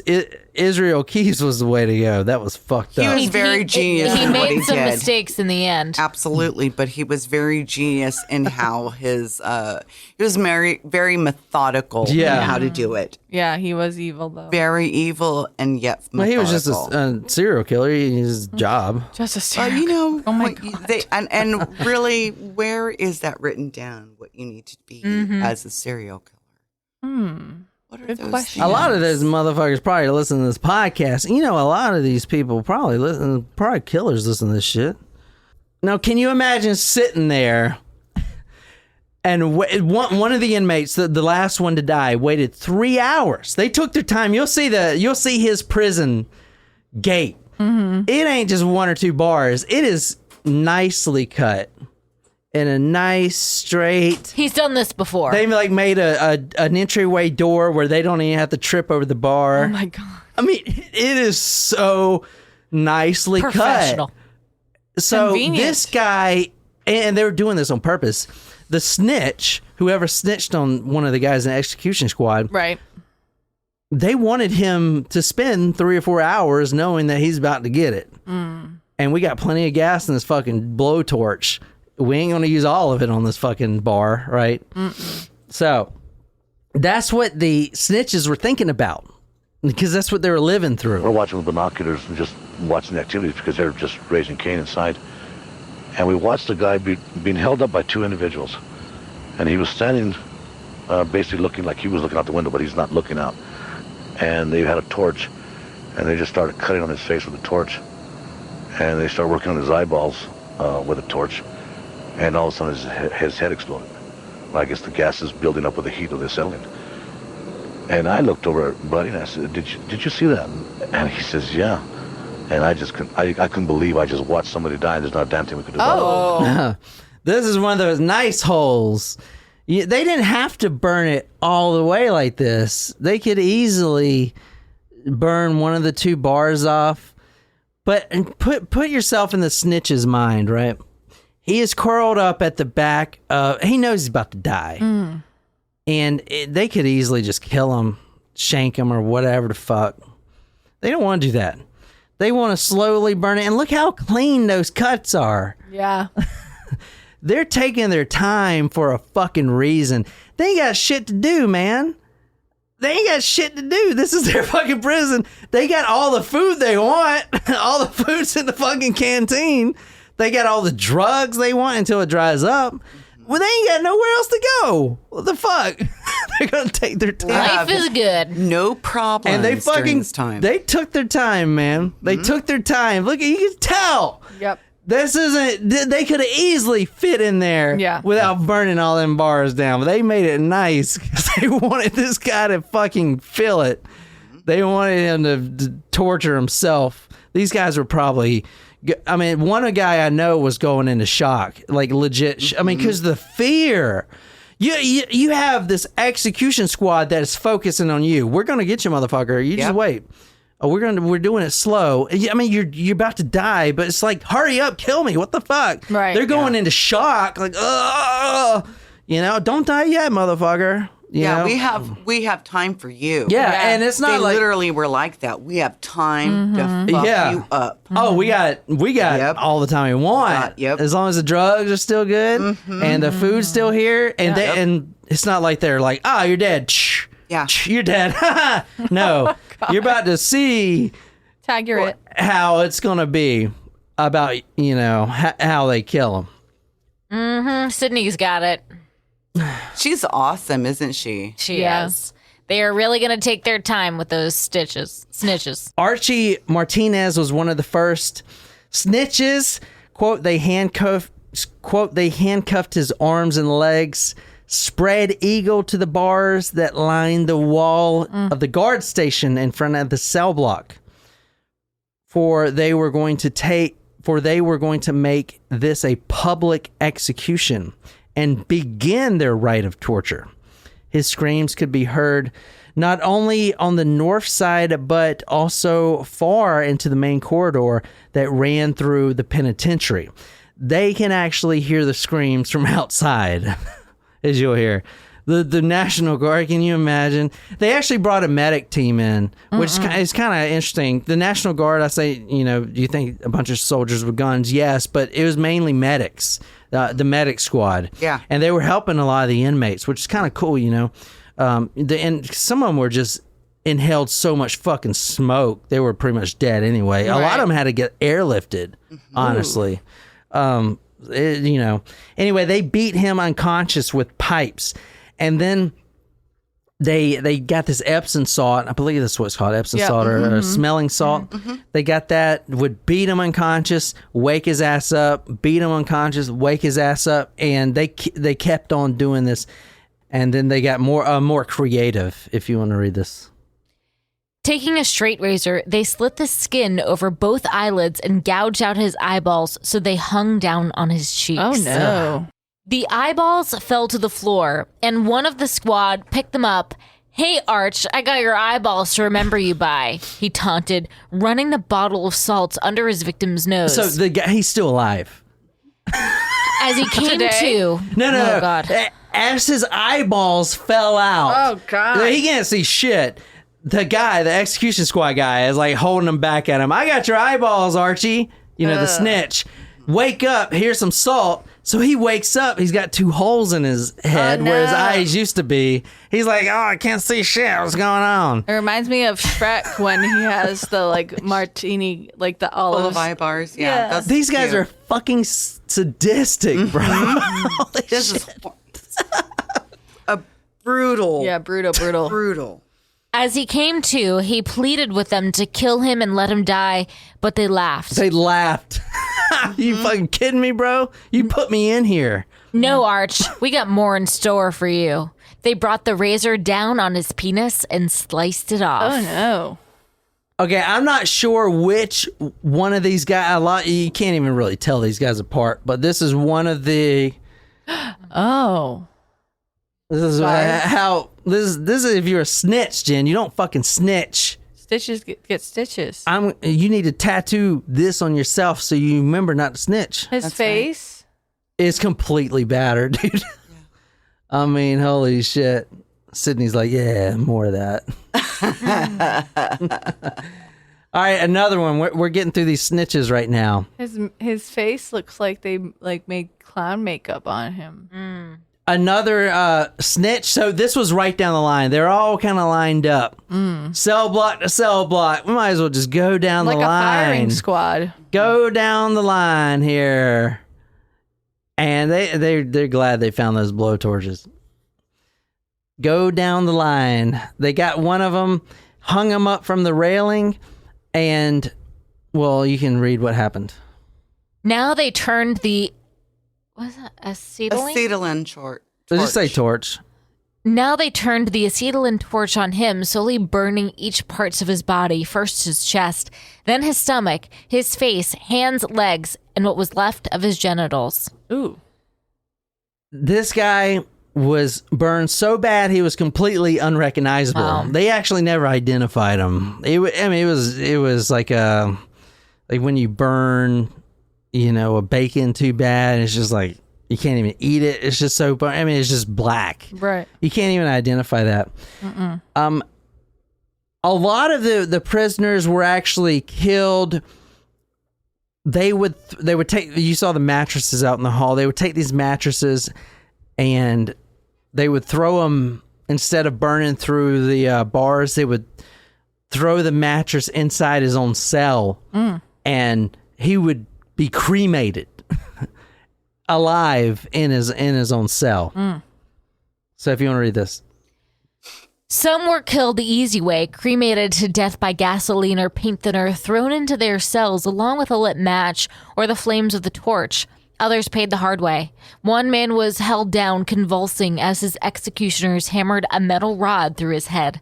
When they stopped, the man was dead. Blood soaked his face and the hands and clothes of his killers, and the rod stuck out of the other side of his skull. Yeah. Fucking crazy, man. I mean, the bar just, oh my God. Can you imagine? Wow. Basically, that's holding it. Oh, I'm so sorry. There you go. This is one of the guys. Right. Holy Yeah. shit. That's brutal. Oh yeah, man. He's almost unrecognizable in his face. Whose face is that? Right. Oh. This is fucked right here. This guy named Juan Sanchez, a snitch, man. Why you gotta be snitching, dude? They actually noticed when this first happened, one of the first demands was they wanted a bunch of gas masks. And they were like, why do you guys want gas masks? It's because they found a bunch of tear gas. I mean, oh my God. So, and these prisoners they're very MacGyverish. They could use anything as a weapon. So if you want to read this. A rioter armed with a tear gas gun opened a cell door and walked in. Juan Sanchez was standing in a corner mumbling to himself. The light let in by the open door blinded him, unaccustomed as he was to do anything but days of darkness in the hole. So he didn't see the man come up to him and fire the tear gas canister in his face. Maybe he didn't even feel his head explode. Maybe Juan Sanchez died peacefully with the help of his delusional angels. Doubt it. Those tear gas canisters, they basically come out of a grenade launcher. We would shoot them. They're coming out at an insanely fast rate of speed, like a grenade launcher, very fast. So, and being so big, girthy, if you will, the canister directly on your face. I mean, and then it explodes as soon as it hits your face. That's why he said his head exploded, and that's 100% what happened. There's no doubt about it. I can't imagine being shot with a fucking canister. No, thank you. All right, here's another one. We're pulling a lot of this from the book because, I mean, I can't say it better than this guy can. But one of the big snitches was Paulina Paul. Paulina Paul was a paranoid schizophrenic. He had the mental age of a 12-year-old, and he was in Cellblock 4. He was actually decapitated with a shovel. That was his last whatever. His last sight, I guess, is seeing the shovel come down. And I'm going to read this quote: when a group of them found Paulina Paul's decapitated head, they stuck it on top of a broomstick and paraded around the prison with it in a primitive rite of victory. Wow. Nuts, man. I know there's a lot for you to read, Nicole. I'm sorry. No, it's okay. I'm taking it from Jen, so. Now Paulina Paul was to experience a death that matched the insanity of his 36 years. At his cell door As his cell door was open, Bear ran inside and plunged a butcher knife into Paulina's stomach. It wasn't a fatal puncture, however. Paulina staggered out onto the tier, howling in pain and clutching the wound. While the other 4 held the squirming black man down, the biker first hacked, then sawed through his neck, tenaciously severing the skin bone and muscle until Paulina Paul was dead and his head rolled off his body. Oh my goodness. He had the distinction of being the only black killed in the riot. His head rolled off his body. That's a roll. Jeez. What the fuck?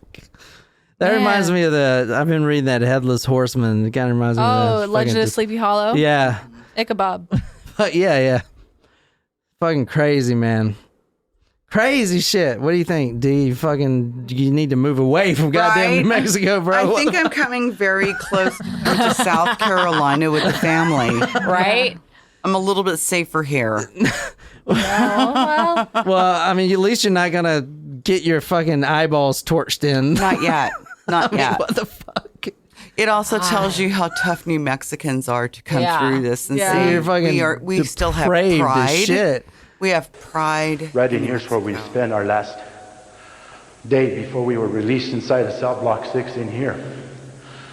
And this is where the real terror really came in. That's when individuals walked in here and said to us, you want to see how serious the situation this has come down? This individual came up in front of us and was literally holding a human head. And it is quite traumatizing to speak about this still, but he put this head right in front of each one of us, and they told us to choose which one of us would be next. This decapitation. I didn't realize what it was, and I said, my God, to Edwards, could that be something from the kitchen? He says, no. He about went into shock. It was a human head. It was a black man's head. Later That's on, him right there, Paulina Paul.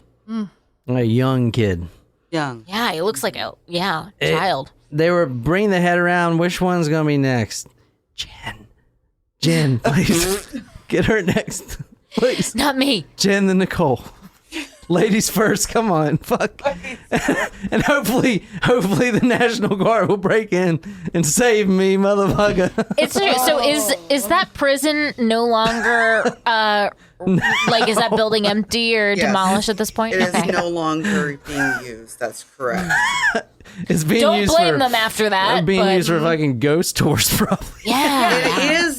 It was at one time being used for tours. Yes. Wow. Tours. Because, yeah. Oh, I love New Mexico. I'm never fucking coming to New Mexico, bro.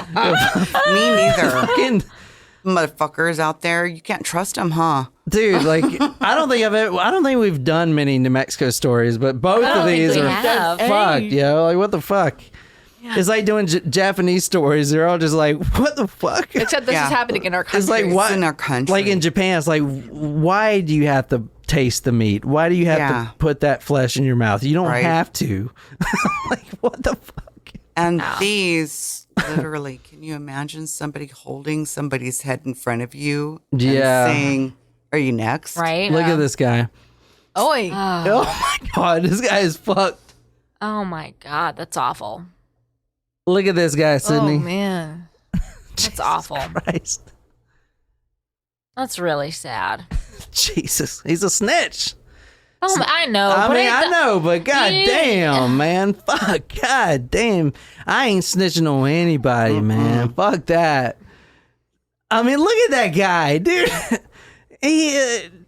It's almost like he's smiling. It's Yeah. kind of really weird. It's a very eerie picture It is. that I'm going to make Jen's background on her computer. So I'll put these on talkmore.com. This one's kind of fucked. Yeah. Anyway, what do you think, Jen? You can see how broken his nose is. Look at Can you his see that? teeth. It's all His teeth swollen. are gone. He's got like 2 fucking teeth. His mouth is open. His eyes are Swollen shut. swollen. They dragged the terrified occupant out, tied him spread eagle to the bars, and they started beating him with pipes and riot batons. His screams of, please don't kill me, let me live, I just want to go home, I want to see my mother, I want to see my wife just one more time, only brought sadistic laughter and renewed vigor to the beating. Then they untied him and threw him over the catwalk railing. watching as he landed back first on the ground floor, his legs twitching in a final throe of agonized life. At the same time, 3 men on the floor above had bashed an inmate's head against the wall, slipped a rope around his neck, and hung him from the railing, where his corpse dangled. There was a lot of dangling corpses.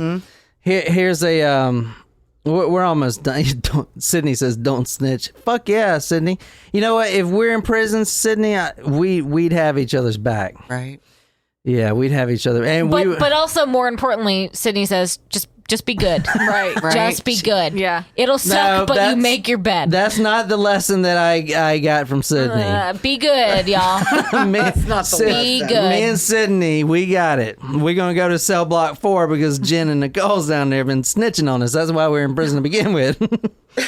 Potentially. Why would I be a snitch?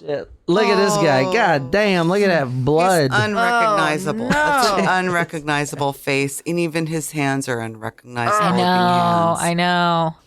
When one of the executioners stood in front of his cell soon after their entry, taunting him with the threats of death and mutilation, Perrin stood mute and glassy-eyed behind his bed, leaning his full 300 pounds against it to keep the legs jamming the door. Or 1 second. So James Perrin, 34 years old, the execution squad saved him for last. He was actually not the last down the corridor. They actually kept passing him.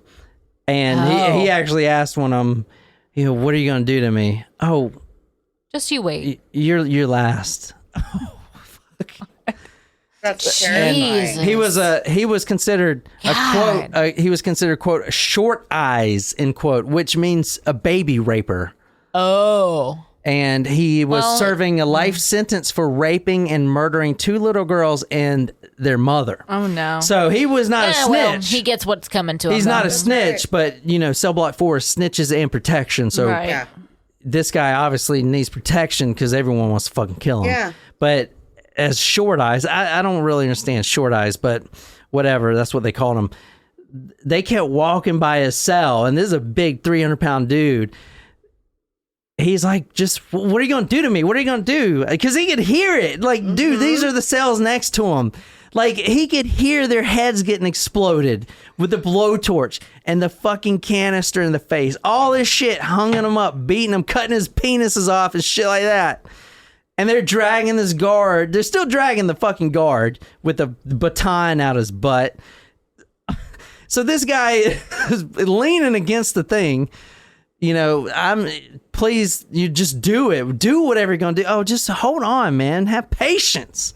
We'll get to you. You're the last. Best for last. After blowtorching his door open, 4 executioners, including the one who'd originally taunted him, dragged James out of his cell, tied him spread eagle to the bars, and cooked him slowly, with the roaring flame of the torch melting his 300 pounds of flesh to the bone. They worked on him for half an hour, first burning his genitals, then his face, moving the torch up and down his body, bringing him around with smelling salts, when he had drifted into the comfort of unconsciousness until nothing could bring him back anymore. Maybe this was enough penance to save Jimmy Perrin from any future hells. Maybe. Yeah, damn. What do you Hot guys think? damn. And this is interesting. This is the last thing I want to show you for this case. This is right after it. After all the shit I showed you, this is what the day room looked like right here. You see, it's God bless Wow. this room. Amen. Forgive us. And forgive us. Wow. Damn. That dude, they really those- they really think they're going to get forgiveness for that one? I mean, no one was convicted at all. 34 people were dead, and most of them couldn't even. I mean, you don't. Who are they? I mean, you saw. I mean, Well, you know who they are. You know where their cell, Right. who was in what cell. Yeah. and I mean, think about it. We went over 3 people hanging from either a basketball hoop or a fucking cell block or something hanging there. I mean, the image of the book that we read was of the dude hanging from a cell block. This was they could have escaped if they wanted to. Right. Easily, man. They enjoyed what they did. They wanted to do it. They wanted. Because remember, this at to be first, done. it was all about killing the black Muslims. They were going to stab But they 40 of really them. didn't even get to that. Well, yeah, they didn't get to it. So So how did it end then? here's the thing. No, they got their demands. Everything was better. The happy end, honestly, a happy ending until they shut the fucking prison down. Obviously, That's a little bit of a downer. but it's literally a happy ending. They got what they wanted. I mean, to be honest, killing so they killed 34 people. And Well, all right, then, so and then here's the they're thing. like, okay, demands met. So no, I get it. I get it. See, me and Sydney, we're different. See, you're like, well, you got these 14 people, you got these 14 execution squad.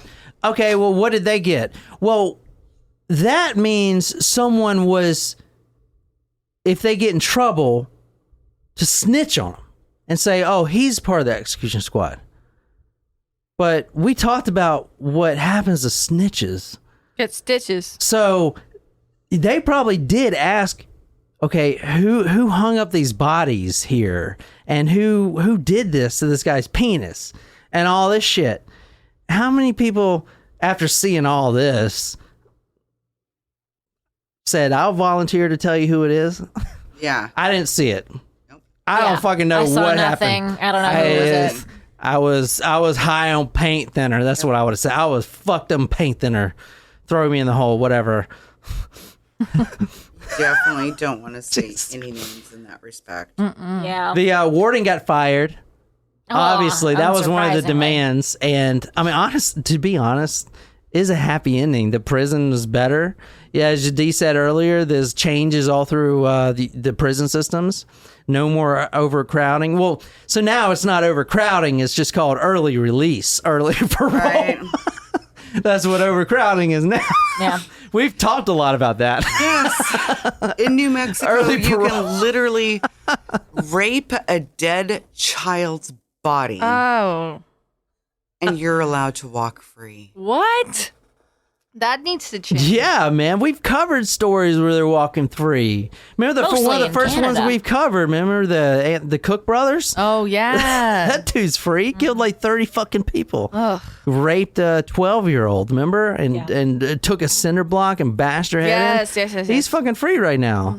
Overcrowding, man. There was another big serial killer they were about to let out. I can't remember who it was.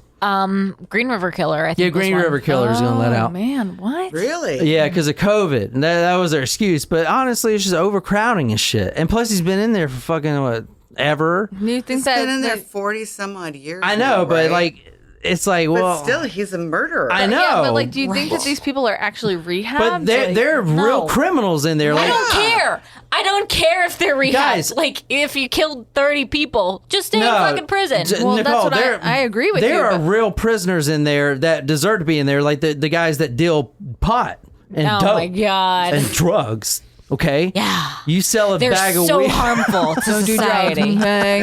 Right? Don't do drugs. So okay? basically, if you want to do a prison uprising, just go to New Mexico. It's really the best place to. It's the best place to go. Please do. And then on the way out, Visit newmexico.com. This is probably gonna be fucked up. I'm gonna say it anyway. On the way out of the prison, if you escape, just stop by the bowling alley. Right? Oh my God. just Jesus go fucking way down Christ. south to Las Cruces, and Holy you're shit! good to go. You guys are fucked, bro. Where it's a very. After I was doing these stories, I was like, I don't know if I really want Dee to come visit us. How's she going to feel about us covering these cases? It tells you that it's still the Wild West, if you would. Does that yeah. make sense? It's still the Wild West. Yeah. In New Mexico, you have, I think we're the fourth largest state, and there's only 2 million people in that state. It's a lot of land. Lot of land. That's a lot of desert. Do you have like the smallest population density in the country? I think Alaska may, Oh yeah. because they're so large and they have such a small amount. Right. So that's the case. What do you guys think? You did a really good Wild. job. Oh, thank you. It's Thank you. nuts. It's nuts. It's crazy. Big shout out to Sydney for being on live chat. Me and Sydney, if Yes. we're ever in the hole, So I got your back. She's got your back too, bro. Yeah. She's got you. We going to Cellblock 4. Me Right. and Sydney. I think Disneyland. That's what we would call it. Disney. Yeah. But thank you so much, Sydney, for getting on live chat. This is a crazy case. We did the New Mexico cases because our good friend Talkus Primo, supporter for a long time, came down to visit us. Thank you for having from New Mexico. So thank you so much for being on the Talk Murder Me podcast. Thank you for having me. It's been really fun. So we got one more day with you. Hopefully tomorrow hopefully is a sober day, but probably not. I'm kind of shit faced. I'm like, man, I'm going to bed soon. Yeah, me too. I'm tired. I'll sleep in. Yeah, but Sleep in tonight. that's all I got. If you guys enjoy this, go to talkmurder.com. You can share the post if you guys want. If you guys want to be on live chat and see these videos that we do every week and get these things ad free because no one likes fucking ads, go to talkmurder.com/join, become a supporter of us, and we'll love you forever. Once again, thank you so much, Sydney. We love you. Thank you, Cindy. And you're so sweet. It was great kind of meeting you. Well, Sydney, Thank you you, come down here Sydney. anytime you want. Thank for real, you. you've been with us forever. I mean, you come down. Nice to meet you too, Yeah, just Sydney. we'll make a date, to come down or whatever. But anyway, that's all I got for tonight. So until next time, good night, you lovely, lovely people.